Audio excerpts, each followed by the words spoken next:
अस्सलामुअलैकुम, मैं ज़ैनब अंसारी। हम पढ़ रहे हैं मिनहाजुल अरबिया। तो हमने अभी तक 3 चैप्टर कंप्लीट कर लिया है। एक डाउट जिसमें आ सकता है आपको कि सेकंड चैप्टर में हमने पढ़ा माँ, जिसका मतलब था क्या, और फिर थर्ड चैप्टर में हम पढ़ते हैं हल, और इसका भी मतलब है क्या। तो हम कब माँ का इस्तेमाल करेंगे और कब हल का इस्तेमाल करेंगे? जब दोनों का मीनिंग सेम है तो ये दो वर्ड्स अलग अलग क्यों हैं? हम इसको कैसे इस्तेमाल करेंगे? कब हम कैसे हमको पता चलेगा कि यहाँ पे हमको हल लगाना है? कैसे हमको पता चलेगा कि यहाँ पे हमको माँ लगाना है? तो हम ये दो वर्ड्स हैं, एक है माँ, इसका मतलब भी होता है क्या, और दूसरा है हल, इसका मतलब भी होता है क्या। लेकिन इसके इस्तेमाल में थोड़ा सा फ़र्क है, बहुत मामूली सा है लेकिन है। माँ हम इस्तेमाल करते हैं उस जगह पर जहाँ हम कोई ऐसी चीज़ के बारे में पूछ रहे हों जिसके बारे में हमें कुछ भी नहीं पता है। For unknown things, for unknown things, जब कोई चीज़ बिल्कुल अननोन होती है तो उसके बारे में पूछते हैं हम माँ से। और हल से किस चीज़ का सवाल करते हैं? जिस चीज़ के होने में हमें थोड़ा बहुत डाउट हो, उसके बारे में जब हम सवाल करते हैं तो हल का इस्तेमाल करते हैं। तो इसका यूज़ हम करते हैं for doubtful things. Doubtful things के लिए हम इसका इस्तेमाल करते हैं। आइए मैं एग्जाम्पल से आपको समझाने की कोशिश करती हूँ। जैसे कोई चीज़ थी, हमें नहीं पता था वो कौन सी चीज़ है, तो हमने बोला मा ज़ालिका, वो क्या है।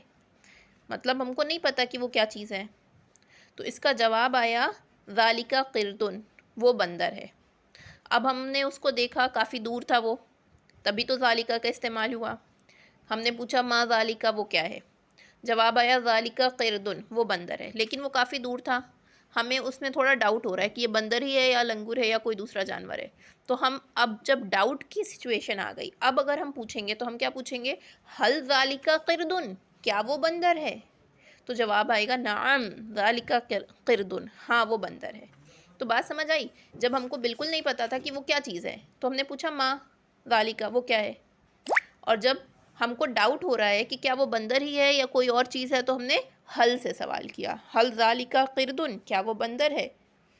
मतलब हमें उसके बंदर होने या ना होने में डाउट था, तो हमने क्या का यूज़ किया।